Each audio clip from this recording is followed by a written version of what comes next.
محمد سراج مبارك مستروي إلي دم قلمم جالي إنو كريد دمم يدي الله نيوك أحمد لله رب العالمين من calmina yimɓe ɓe fof emin juuroɓe ko renndi ɗo ko fof ila e seeɗanɓe jannginoɓe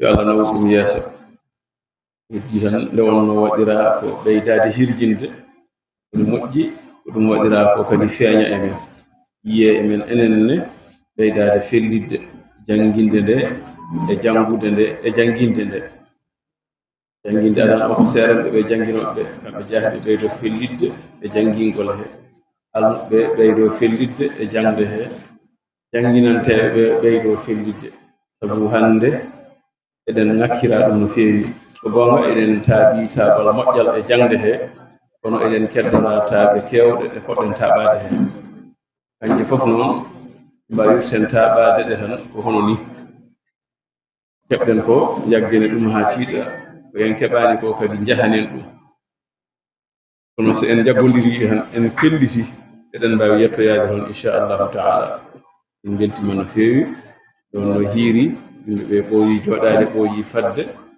en beltima enen jiiruɗen ni en ñaguima Allah yo Allah nawa ɗum yeeso no mbinoɗen guilnane ni enen fof yo Allah newnan en no jagguirɗen goto fof banggue mo heetti o yo Allah newnan mo no moƴƴiniri ɗon beele fof yaada ehe rasulillah sallallahu alayhi wa sallam min calmini on min juurima on min jafnima on kadi assalamu aleykum wa rahmatullahi taala wa barakatuh allahumma salli ala sayyidina muhammadin wa sallim. الحج أشهر معلومات فمن فرض فيهن الحج فلا رفث ولا فسوق ولا جدال في الحج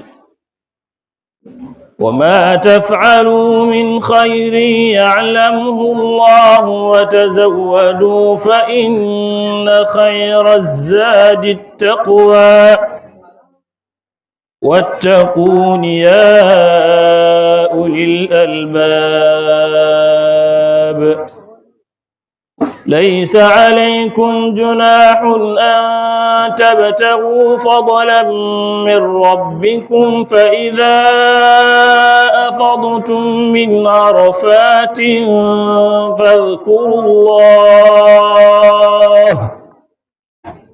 فاذكروا الله عند المشعر الحرام واذكروه كما هداكم وإن كنتم من قبله لمن الضالين ثم أفيضوا من حيث أفاض الناس واستغفروا الله إن الله غفور رحيم فإذا قضيتم مناسككم فاذكروا الله كذكركم آباءكم أو أشد ذكرا فمن الناس من يقول ربنا آتنا في الدنيا وما له في الآخرة من خلاق ومنهم من يقول ربنا آتنا في الدنيا حسنة وفي الآخرة حسنة وقنا عذاب النار أولئك لهم نصيب مما كسبوا والله سريع الحساب صدق الله العظيم. Eceeru Allah jaarama bandiraɓe onon fof on jaarama. Hankandi eɗen mbaɗa du'awu e barke Qur'ana o wi enen fof yo Allah rokku en barke o, waɗa barke e ɓesguji he, waɗa barke e jinnaɓe he, waɗa barke e seeremɓe he, waɗa barke kadi e dendagal tawtoraɓe, waɗa barke kadi e fofof en. Ceerno yo Allah ɓeydu newnande en jangde nde, ɓeydana en newnande en gandal ngal, ɓeydana en hen barkeji e fofof. O wi jinnaɓe ɓe kadi tampoɓe hen jamma e ñalawma yo Allah ɓeydanɓe wone. O wi seeremɓe kadi tampoɓe hen jamma e ñalawma. O wi wona ɗo tan de o wiyata ala koto jangguinoɓe goni fof fofof yo Allah ɓeydanɓe wone. Allah newna gandal ngal ɓesguji men fof. Allah waɗa ɓe anduɓe golluroɓe gandal, majjere tampinde en lorde en nde yo Allah ittane en ɗum sabu barke Allah e nelaɗo mum sallallahu alayhi wa sallama. Alhamdulillahi rabbil alamina. Ceerwi kadi en kaalino nane jaydiyankoɓe ɓe kamɓene eɗen ɓeydo du'anade ɓe yo Allah ɓeydu fofof, ɓeyda hen barke, ɓeydana en enen fof wune. Amin. So barke Allah e nelaɗo mum sallallahu alayhi wa sallama. O wi to jiɗɗen ɗum yettoyoto yo Allah yettini en toon e to ɓuri toon. Amin. Tawa ko enen ɓe jaati sippirɓe hen ɓe, tawa ko enen jaati Allah hawridini e yettoyade toon.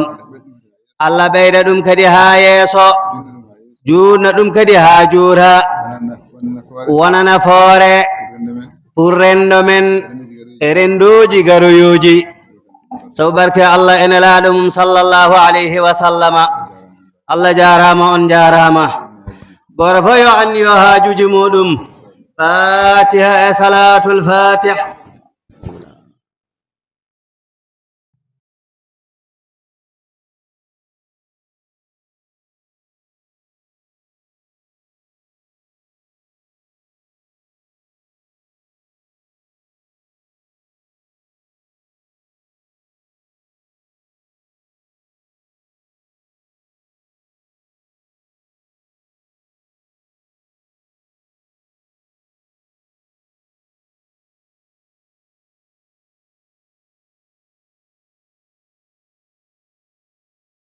Amina.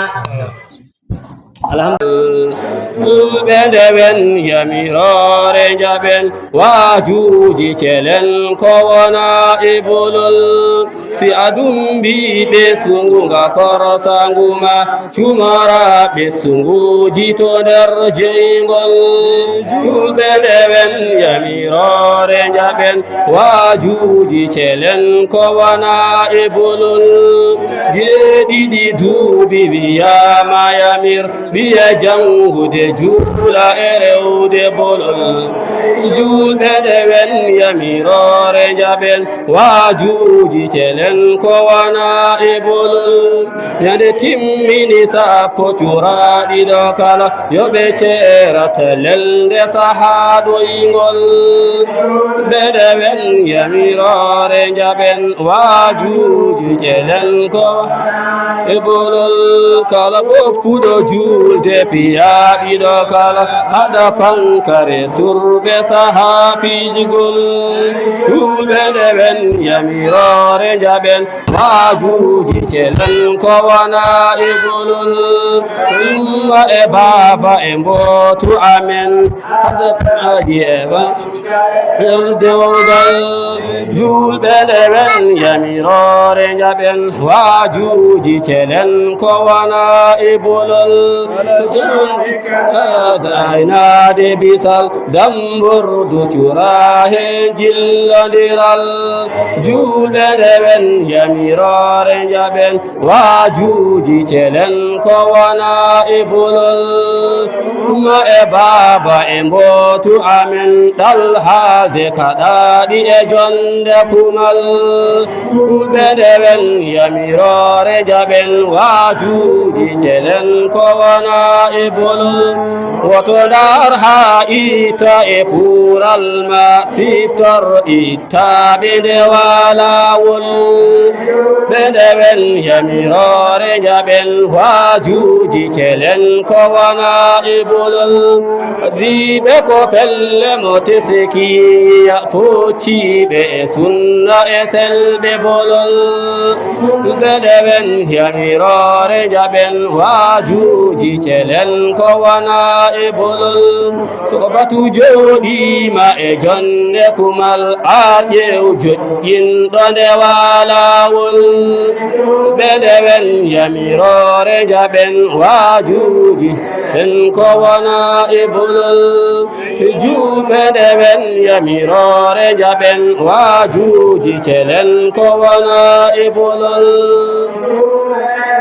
yamirore jaɓen wajuji celen ko wana e bolol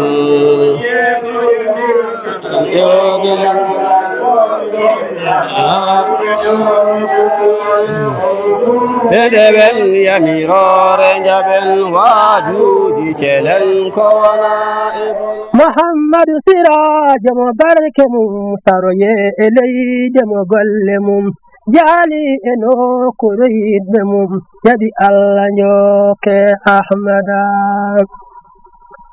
yew